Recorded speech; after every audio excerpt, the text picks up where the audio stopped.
that makes them important, not the fact that they're written on paper.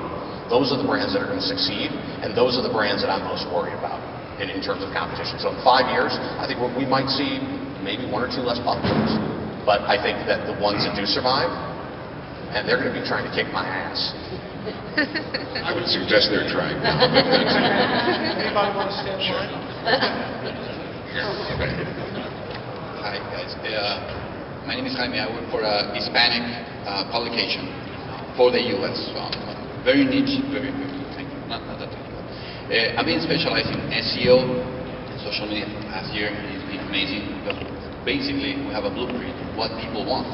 My 500 people that are in my social network, they really want to see what I'm publishing, so that's awesome. I just want to share that with you, but I have an idea for manufacturers that are trying to get into social, and I want to hear your thoughts about it. Why not they just being a hub for all the traditional media that they don't have, well they do have, but not as powerful as before, an outlet? And why don't they just give Suzuki just get all the articles being published on the new Kisashi? Just get them in your group on Facebook, promote it. Doesn't matter if it's a good review, bad review. At the end of the day, your fans are going to rate it and comment, and that's going to be a great feedback for new products and improve current products. What do you guys think about it? Automakers are scared of anything negative. Anything negative, they will not. It's become such a learning feedback loop that we're getting into. Like we do a negative review on a vehicle, or we do a positive review on a vehicle. Positive review on a vehicle, and we'll get a link on the automaker's website, or we'll get a link on their Facebook account. But you do a negative review, or even reception of a negative review, nothing whatsoever. And I think that automakers need to realize that they no longer control the message, and that they need to trust in their product. And if they don't trust in their product, that their product actually is good, well, they're going to continue to be afraid of anything that says otherwise. Sure. Hi, Heidi. I'm Adam at highmileage.org. I want to refer back to Paul Eisenstein's question because I tweeted about content piracy, and it blew up everywhere, and I've got questions coming in. I think we've almost come to a decision on the question, but I'll throw some ideas out there again. Twitter has come to a decision. The new media has spoken. Paul's concerned that the story lifted word for word seems like a common refrain that I've heard from people. But I think it comes from traditional media who don't really understand RSS. And I want to go back to a point you made on your slide. There was a moment of zen for me. Beware of syndicating your social content across networks. It can seem robotic. That's wonderful. Can you talk a little bit about syndication?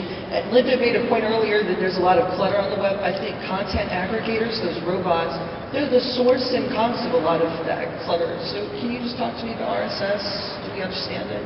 Absolutely. And whether this is all coming from RSS or whether some of it is coming from social sharing, watching your content being shared, eventually our measurement is not just going to be by the traditional metrics of unique visitors per month.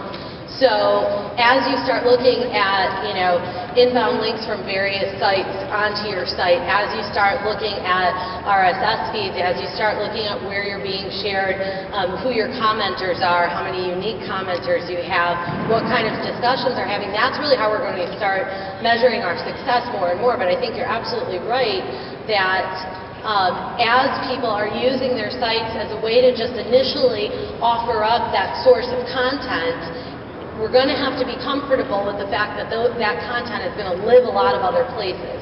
Now, it obviously should be cited as your source, and I think that the same way that I said consumers can smell bull, people are going to be able to see what original content is and where that's starting to come from. I think it's something that's going to shake itself out as time goes by.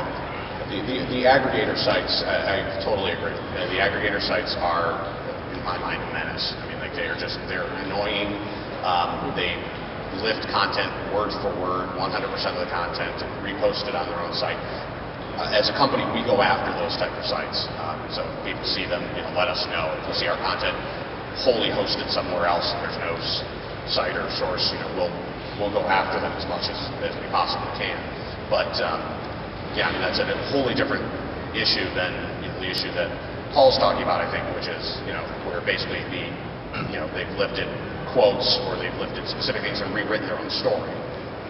It's all over the place. It ranges from that, and it's not bad to be picked up, especially with attribution. Hang on.